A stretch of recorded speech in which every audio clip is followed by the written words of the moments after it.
बाजारात मिळणारा डाबरचा ज्यूस 100% खरा नसल्याचा दावा भारतीय अन्न नियमन प्राधिकरणानं केलाय।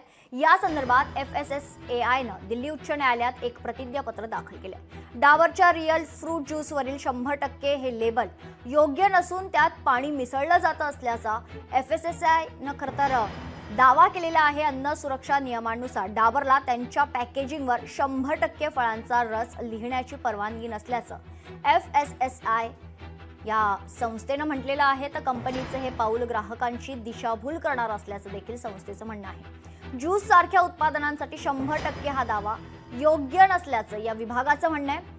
तर जून 2024 ला एक अधिसूचना जारी करण्यात आली होती। त्यात अन्न व्यवसायाशी संबंधित व्यावसायिकांना फळांच्या रसाच्या लेबल आणि जाहिरातींमधून 100% फळांचा रस सारखे दावे काढण्याचे निर्देश देण्यात आले होते।